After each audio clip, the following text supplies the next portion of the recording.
Hello friends, welcome to our channel study addicted academy. My name is Umesh और इस video में discuss करने जा रहे हैं weekly current affairs multiple choice questions from 22 February to 28 February. और ये स्पेशली प्रिपेयर्ड जो है टेस्ट सीरीज है आपके लिए for UPSC as well as other state PSC examinations. So far अगर अभी तक आपने हमारे चैनल को सब्सक्राइब नहीं किया तो आप हमारे चैनल को जो है सब्सक्राइब कर लीजिए। स्टडी एडिक्टेड एकेडमी करके हमारा चैनल जो है यूट्यूब पे है और इसे आप सब्सक्राइब कर सकते हैं और make sure to press the bell icon ताकि हमारी बनाई हुई हर एक वीडियो की नोटिफिकेशन जो आपको सबसे पहले मिल सके। फर्स्ट क्वेश्चन आप अपनी स्क्रीन के सामने देख सकते हैं। इसमें आपसे पूछा जा रहा है कि रिसेंटली हाल ही में जो है एक रिपोर्ट जो है पब्लिश की गई थी जिसका नाम है shaping a sustainable energy future in Asia and Pacific, a greener more resilient and inclusive energy system. और आपसे ये पूछा जा रहा है कि इस रिपोर्ट को जो है किस इंस्टीट्यूशन के द्वारा जो रिलीज किया गया है। और ये रहे आपके ऑप्शंस, आप जो स्क्रीन पॉज करके जो है क्वेश्चन अटेम्प्ट कर लिया कीजिए।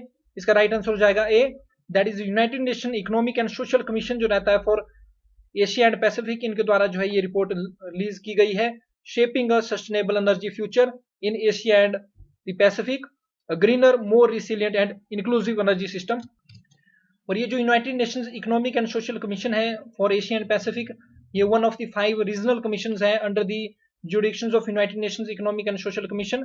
देखिए यूएन के जो है 6 प्रिंसिपल ऑर्गन्स हैं, जिसमें नंबर 1 पे आ जाएगा बस यूनाइटेड नेशन जनरल असेंबली, दूसरा है इसमें यूनाइटेड नेशन सिक्योरिटी काउंसिल, फिर उसके बाद आपके पास आएगा यूएन सेक्रेटरीट, फिर यूएन ट्रस्टी काउंसिल, फिर international court of justice and last में हमारे पास बचेगा United Nations economic and social commission. तो ये जो United Nation economic and social commission है उसके जो 5 जो रीजनल जो कमीशन हैं उनमें से एक जो है रहता है आपका United Nation economic and social commission for Asia and Pacific. और इसके हेडक्वार्टर्स आपको देखने को मिलेंगे Bangkok which is the capital of Thailand और इस्टेब्लिश हुआ था 28 मार्च 1947 को। नेक्स्ट क्वेश्चन आपसे पूछा जा रहा है which country will host the 13th BRICS summit 2021। देखिए ब्रिक्स क्या है, ब्रिक्स जो है एक एक्रोनिम है फॉर बी से Brazil, Russia, India, China and South Africa. और ये जो इमर्जिंग जो डेवलपिंग जो इकोनॉमीज है, जो नेशंस है, इनका ये जो ग्रुप है, पहले ये जो है ब्रिक था, बाद में 2010 में इसको जो है साउथ अफ्रीका के द्वारा जो है ज्वाइन इसको जो किया गया। और साउथ अफ्रीका ने जो फर्स्ट जो समिट है वो सान्या समिट जो है अटेंड की थी ब्रिक्स नेशंस की। और ब्रिक्स का कोई भी देखिए परमानेंट हेडक्वार्टर आपका नहीं है, ये जनरली एक ग्रुपिंग है। और 2010 में जब साउथ अफ्रीका आया तो ये बन गया फिर ब्रिक्स आपका। और इसकी जो 13th जो समिट जो होगी 2021 की इंपॉर्टेंट इसलिए हो जाएगी क्योंकि इसको जो है इंडिया हमारी कंट्री जो होस्ट करने वाली है। तो ये आप द हिंदू का आर्टिकल देख सकते हैं। जी जिनपिंग जो कि चाइना के प्रेसिडेंट है में visit India for BRICS summit. और ये इसमें देखिए बताया भी गया है कि जो बॉर्डर क्राइसिस जो सीमा के ऊपर जो विवाद चले हुए हैं, ये इसका भी कोई सी भी तरह का प्रभाव जो है इस समिट के ऊपर नहीं पड़ेगा। ये चाइना की तरफ से जो स्टेटमेंट आई है। और यहाँ पर आप देख सकते हैं BRICS that is Brazil, Russia, India, China and South Africa, इनके जो लीडर्स हैं ये जो है फिजिकल समिट में जो है मिलेंगे, जो कि हाईली एक्सपेक्टेड है कि फिजिकल मीटिंग इनकी होगी। और चाइना ने जो है इसमें जो है स्टेटमेंट ली है और अपनी सपोर्ट जो है इंडिया की जो अगली साल जो समिट होगी उसमें दी है। और ये कहा है कि ये जो ये जो बॉर्डर क्राइसिस है ये जो इम्पैक्ट नहीं करेगी हमारी समिट अटेंडेशन को और हमारी रिलेशनशिप को। नेक्स्ट क्वेश्चन आप स्क्रीन के सामने देख सकते हैं। इसमें देखिए कुछ स्टेटमेंट्स जो आपको दी गई हैं। यहाँ पर national commission for schedule caste और शेड्यूल ट्राइब से रिलेटेड जो है स्टेटमेंट्स जो है दी गई हैं, तो आप थोड़ा सा इसके बारे में जान लीजिए। जो पार्ट 16 है हमारे कॉन्स्टिट्यूशन का, फ्रॉम आर्टिकल 330 टू 342, इस पार्ट को आप जरूर ध्यान रखना। Part 16 of the constitution from article 330 to 342, इसमें स्पेशल प्रोविजन रहेंगे रिलेटेड टू सर्टेन क्लासेस, यानी कि कुछ सर्टेन क्लासेस है उनसे रिलेटेड ये जो पार्ट जो ये डील करता है। और इसी पार्ट में आपको एक आर्टिकल देखने को मिलेगा, आर्टिकल 338 ऑफ द कॉन्स्टिट्यूशन, जिसमें आपको देखने को मिलेगा national commission for schedule caste. और इसी में आपको जो है एक आर्टिकल देखने को मिलेगा आर्टिकल 338A, जिसमें आपको देखने को मिलेगा national commission for schedule tribes. और इसी का एक और जो है आपको आर्टिकल देखने को मिलेगा 338B, that is national commission for backward classes. National commission for backward classes से रिलेटेड आपने ध्यान में रखना, ये आपको article 338B of the constitution में मिलेगा। ये पहले एक स्टैच्यूटरी बॉडी थी और ये 1993 में जो है एस्टेब्लिश हुआ था, लेकिन बाद में by the 102nd constitutional amendment act 2018 इसको जो है कॉन्स्टिट्यूशनल जो है स्टेटस दे दिया गया, संवैधानिक दर्जा दे दिया गया। अब देखिए national commission for schedule caste और शेड्यूल ट्राइब से रिलेटेड आपने ध्यान में रखना, सबसे इंपॉर्टेंट इसमें अमेंडमेंट रहेगी 65th कॉन्स्टिट्यूशनल अमेंडमेंट एक्ट 1992। तो जो 65th जो कॉन्स्टिट्यूशनल अमेंडमेंट हुई 1990, आई मेक अ पार्डन, तो 65th जो कॉन्स्टिट्यूशनल अमेंडमेंट एक्ट जो हुआ, संवैधानिक जो संशोधन हुआ 65 में, उसने प्रोवाइड किया for the establishment of national commission for schedule caste and schedule tribes. तो और फर्स्ट जो national commission for schedule caste और शेड्यूल ट्राइब जो इस्टेब्लिश हुआ था, उसके बाद वो था 1992 में, और इसके जो चेयरमैन थे वो थे एस रामधन साहब जी। तो फर्स्ट स्टेटमेंट आपकी जो है करेक्ट हो जाएगी। बाद में क्या होता है कि एक 89th बहुत इंपॉर्टेंट अमेंडमेंट है, इसको आप मेमोराइज कर लीजिए।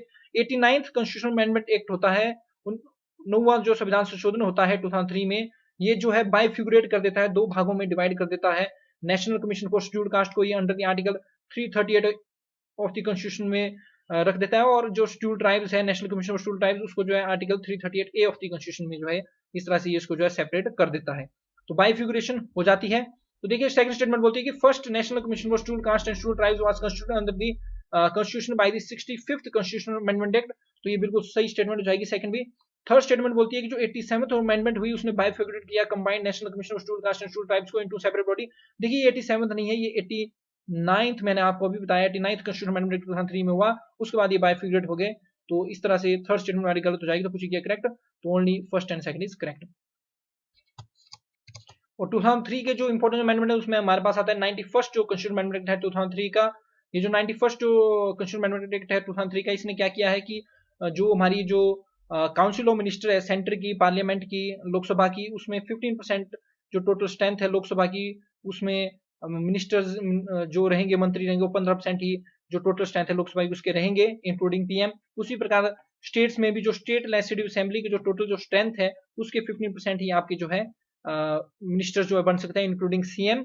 और जो हमारी जो यूटीज हैं दिल्ली और पुडुचेरी की, वहां पर सिर्फ और सिर्फ जो है 10% of the total strength of the assembly जो है मिनिस्टर्स इंक्लूडिंग सीएम बन सकते हैं।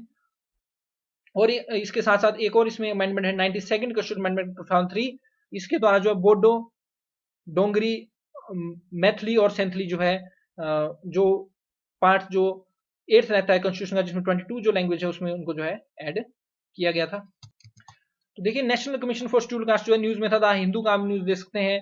विजय सांपला जो है फॉर्मर जो यूनियन मिनिस्टर थे for social justice and empowerment, इनको जो है चेयरमैन बना दिया गया for the national commission of scheduled caste. तो वेरी इंपॉर्टेंट, विजय सांपला जो है नए जो है आपके जो है चेयरमैन बन चुके हैं national commission of scheduled caste के।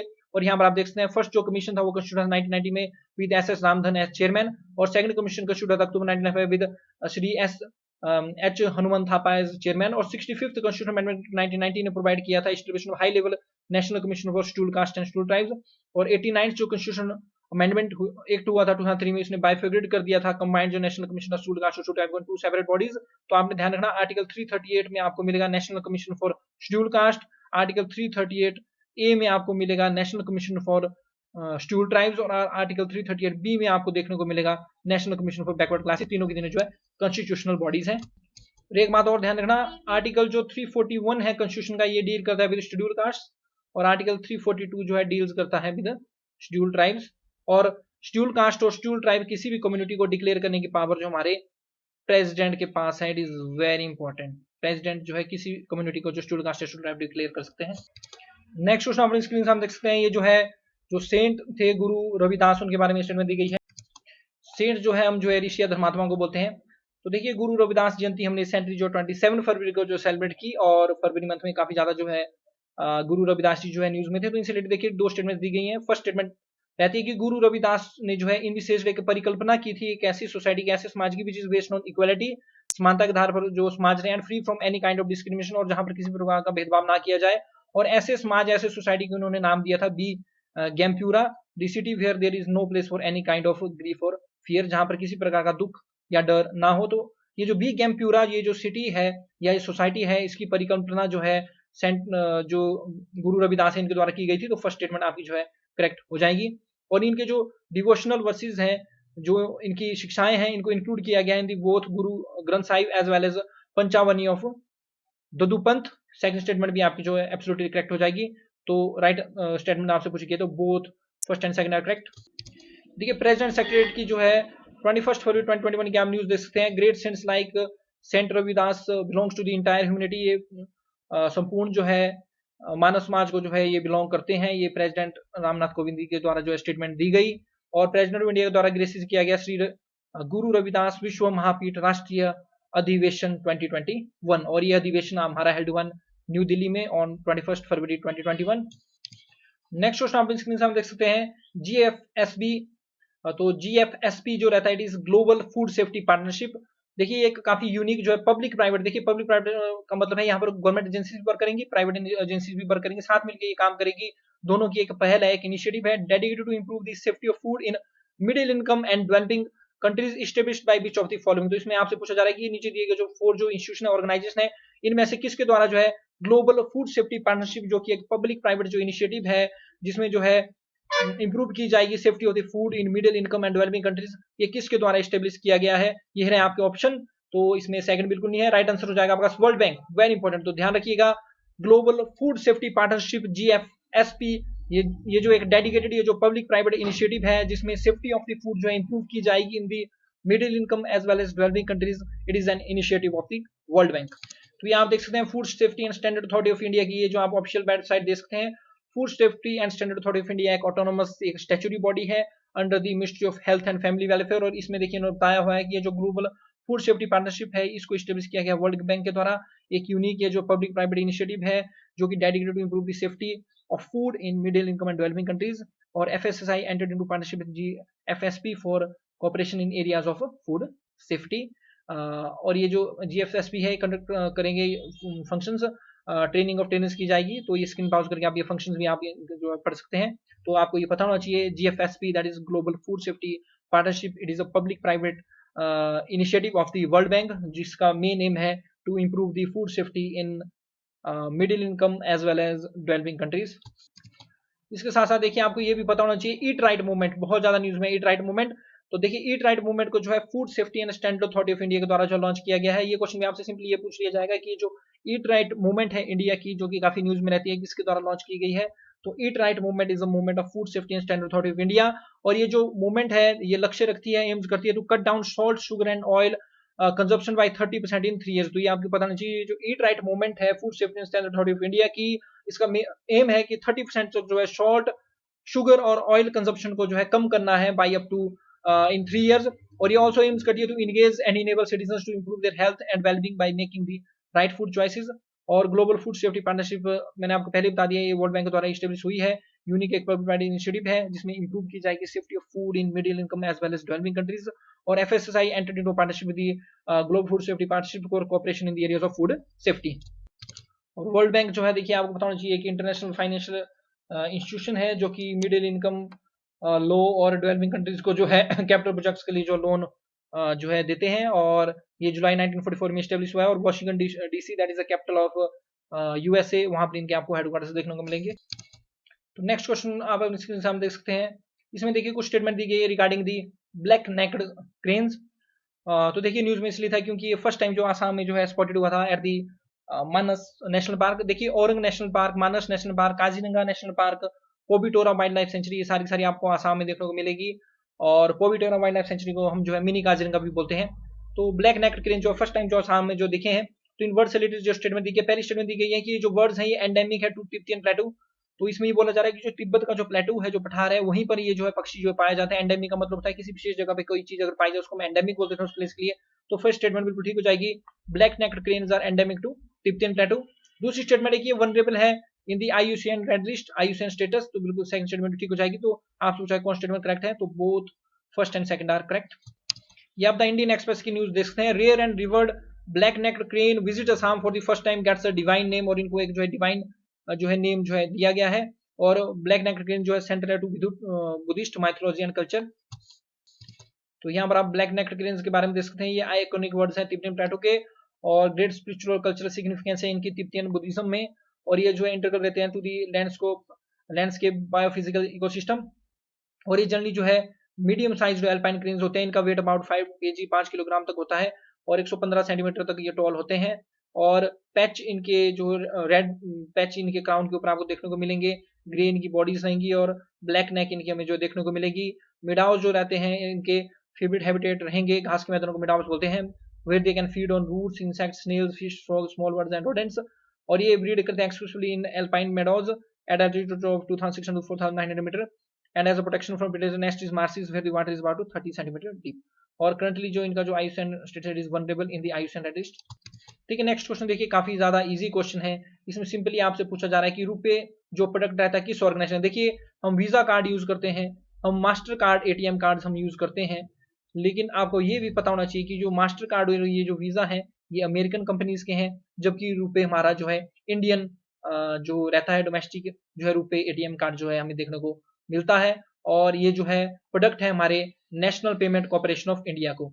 और देखिए, एक बात आपने नोटिस की होगी कि अगर आपके पास चाहे पीएनबी का एटीएम कार्ड है, आप एसबीआई के एटीएम मशीन को यूज करके वहां से पैसे निकाल सकते हैं। ये इससे बात प्रूव होती है कि जितने भी बैंक्स हैं ये सब के सब आपस में एक नेटवर्क द्वारा लिंक है। जितने भी एटीएम्स हैं ये भी एक नेटवर्क के द्वारा लिंक है। तो ये जो एटीएम है इनको इनके नेटवर्क को लिंक करने का काम भी जो है national payment corporation of India ही करती है।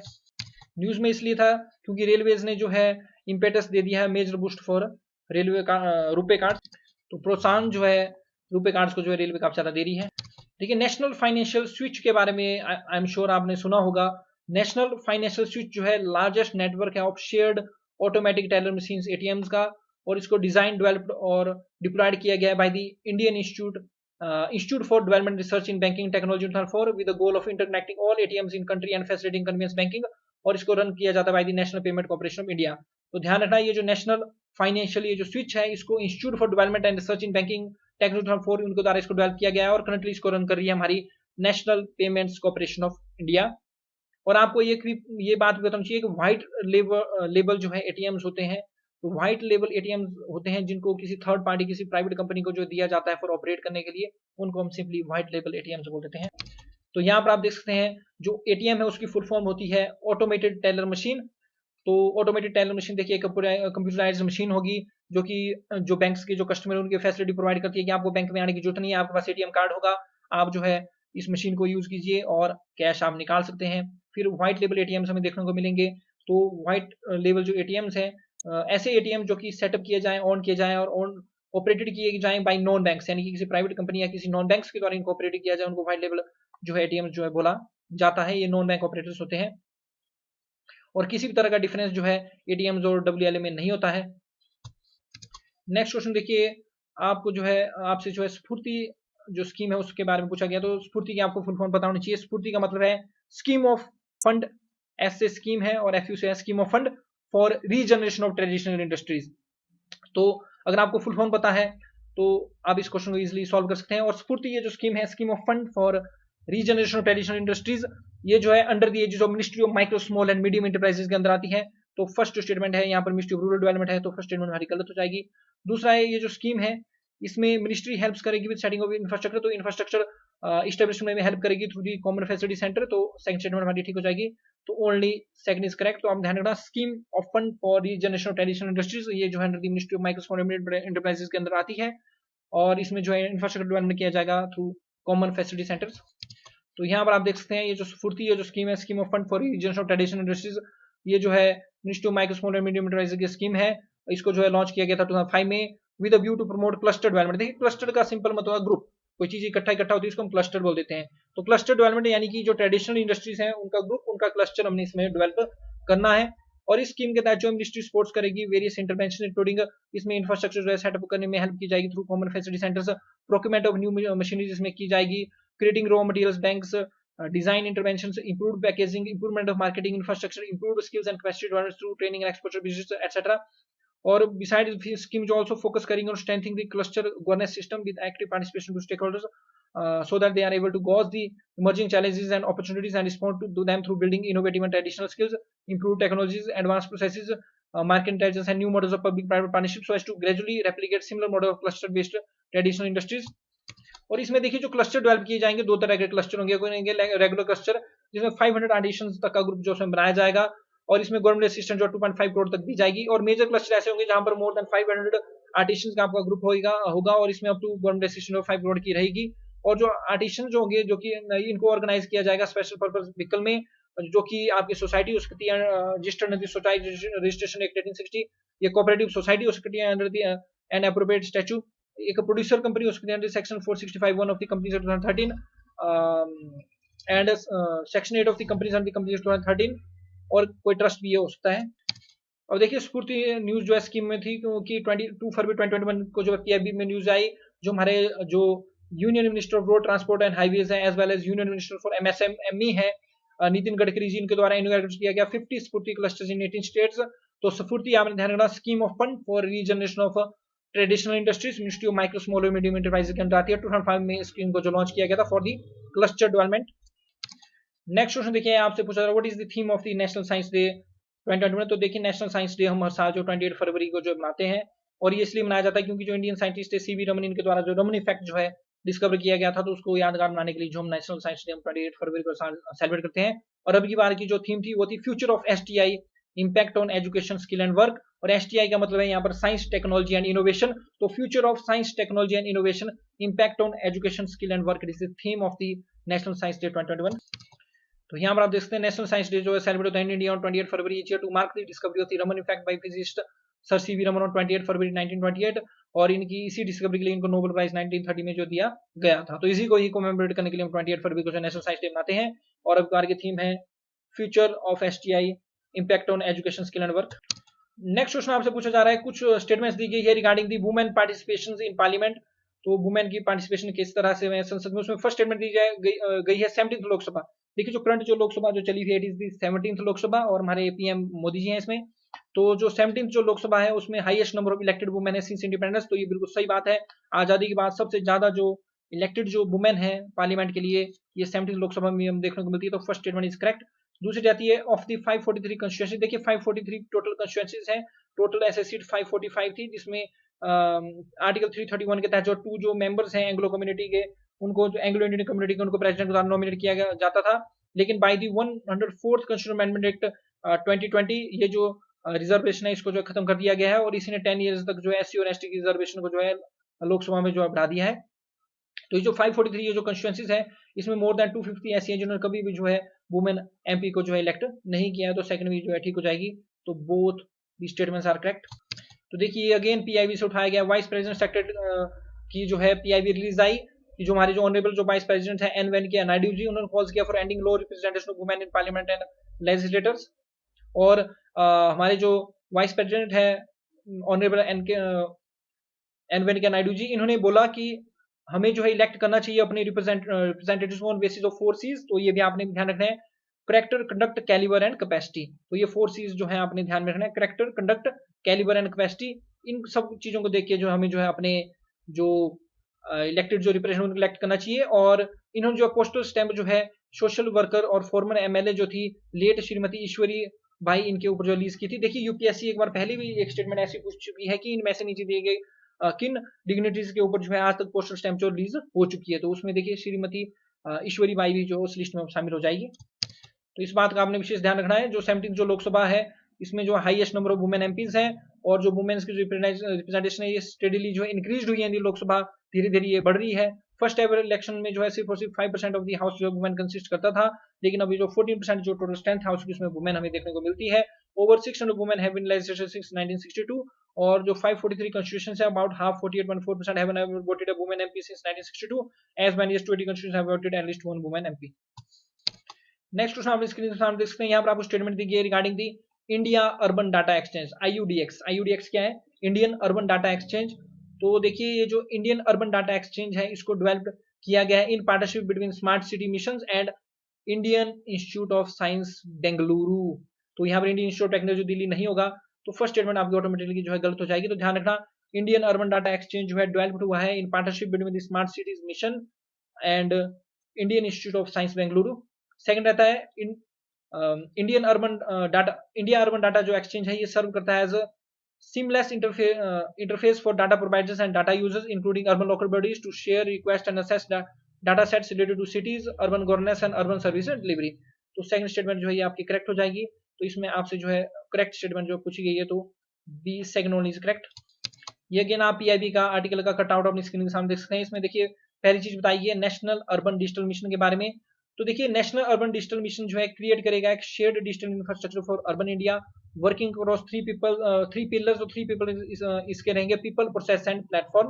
तो थ्री पिलर्स जो नेशनल अर्बन डिजिटल मिशन के रहेंगे that are people process and platform, इसमें जो है होलिस्टिक सपोर्ट जो है सिटीज एंड टाउन को प्रोवाइड की जाएगी, और इसमें इंस्टीट्यूशनलाइज किया जाएगा citizen centric ecosystem driven approach to urban governance and service delivery in 2022 cities by 2022 and across all cities and town in India by 2024। उसके बाद इंडिया अर्बन डाटा एक्सचेंज के बारे में बताया गया है, ये जो डेवलप किया गया है in partnership between smart cities mission and Indian institute of science Bengaluru, और इंडियन अर्बन डाटा एक्सचेंज जो सर्व करेगा as a seamless interface for data providers and data users including government bodies to share request and access data shares related to the cities urban governance and urban service delivery. बाकी detail में आप screen browse करके अपनी screen में पढ़ सकते हैं। और स्मार्ट कोड प्लेटफॉर्म के बारे में इसमें बताया गया, स्मार्ट कोड जो प्लेटफॉर्म है ये इनेबल्स करेगा all ecosystem stakeholders to contribute to a repository of open source code for various solutions and applications for urban governance. Next question देखिए, काफी इजी क्वेश्चन है। मिशन इंद्रधनुष जो है देखिए रिसेंटली न्यूज में था, तो इसमें ये पूछा जा रहा है कि किस फील्ड से रिलेटेड ये मिशन इंद्रधनुष है। ये रहे आपके ऑप्शन, तो ध्यान रखना यूनिवर्सल वैक्सीनेशन से रिलेटेड, सबको वैक्सीनेशन प्रोवाइड करने से रिलेटेड ये जो है मिशन इंद्रधनुष जो है हमारा जो है लॉन्च किया गया था। अगेन यहाँ पीआईबी का कटआउट ऑन स्क्रीन सामने देख सकते हैं of ministry of health and family welfare, focus on universal humanisation, जो हमारे जो मिनिस्टर जो रहते हैं हेल्थ मिनिस्टर डॉक्टर हर्षवर्धन जी, उनके द्वारा जो है इंटेंसिफाइड मिशन इंद्रधनुष 3.0 जो लॉन्च किया गया है। देखिए काफी ज्यादा न्यूज में जो है ये जो है मिशन इंद्रधनुष रहता है, स्टेट ड्यूटीज जो रूल आउट करेंगे इंटेंसिफाइड मिशन इंद्रधनुष 3.0, ये भी 23 फरवरी 2021 की जो है ये पीआईबी न्यूज थी।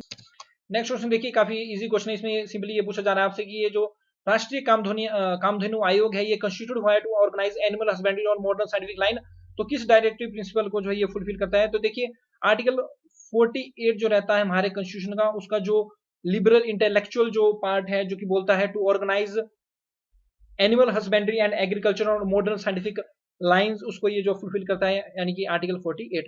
और आर्टिकल 48 का ही जो गांधीयन जो पार्ट है वो बोलता है to prohibit the slaughter of the cow milk and other cat animal, तो काउ की स्लॉटर को जो है इसका गांधीयन जो पार्ट है वो जो है प्रोहिबिट करता है। देखिए जो डायरेक्टिव प्रिंसिपल स्टेट पॉलिसी हमारे संविधान के part 4 of the constitution from article 36 to 51 में देखने को मिलते हैं, और 3 इसमें ये जो डिवाइडेड है, कुछ आपको जो है सोशलिस्ट प्रिंसिपल आपको देखने को मिलेंगे, कुछ फिर जो है गांधीयन है, और कुछ का कंटेंट के हिसाब से जो कुछ है लिबरल इंटेलेक्चुअल हमें देखने को मिलते हैं। कॉन्स्टिट्यूशन में इनकी किसी प्रकार की क्लासिफिकेशन नहीं दी है, लेकिन इनके कंटेंट के हिसाब से हम इनको क्लासिफाई करते हैं।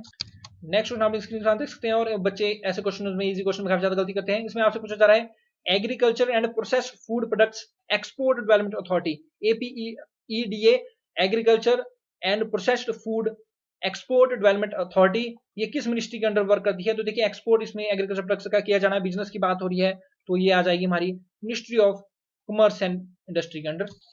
तो ये आप ऑन स्क्रीन सामने देख सकते हैं, APEDA जो रहती है agriculture and processed food products export development authority है, ये जो apex body authorised under the ministry of commerce and industry government India to establish and to promote the export of the agriculture commodities and processed food products, और ये जो established हुई थी by the government India under the agriculture processed food products export development authority act pass by the parliament in December 1985, यानी कि जो एक statutory body में देखने को मिलती है under the ministry of commerce and industry, और इसके हेडक्वार्टर आपको न्यू दिल्ली में देखने को मिलेंगे, ओरिजिनल ऑफिस भी इसमें जो हमें देखने को मिलेंगे।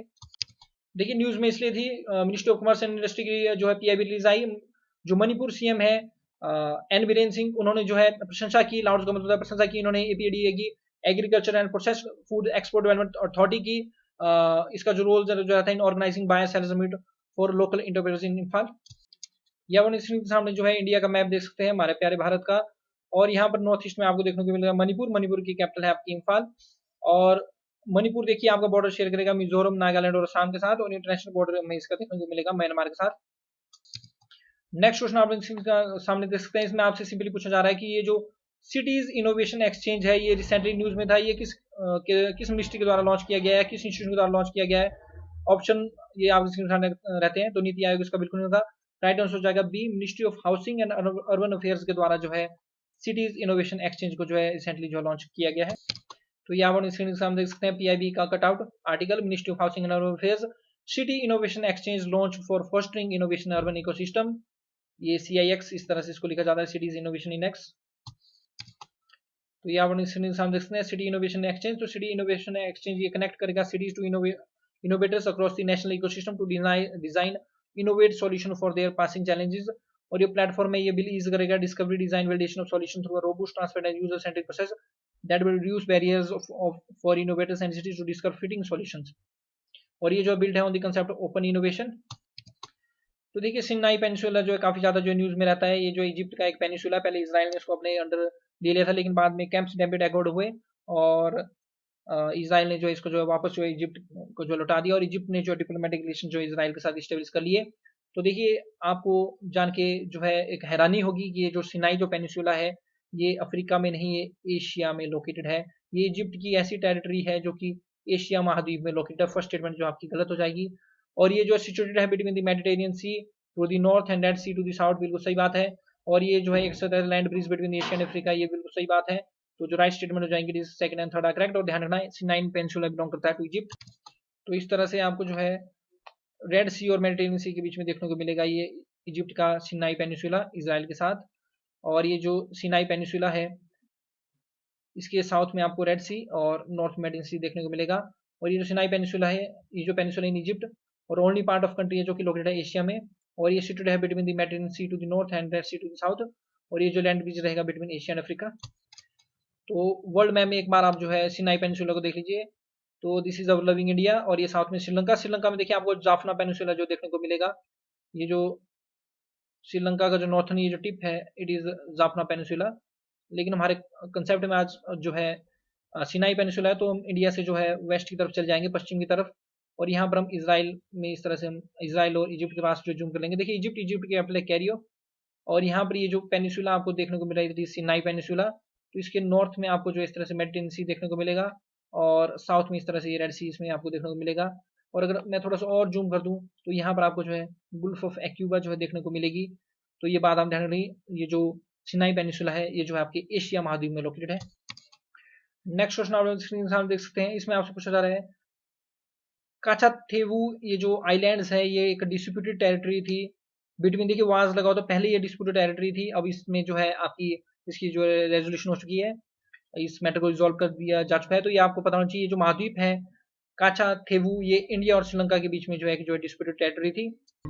देखिए द इंडियन एक्सप्रेस में जो है रिसेंटली एक न्यूज आई थी, what is the conflict between the Lankan navy and the Indian fisherman. तो देखिए फिशरमैन का इशू जो है इंडिया और श्रीलंका के बीच में काफी ज्यादा रहता है।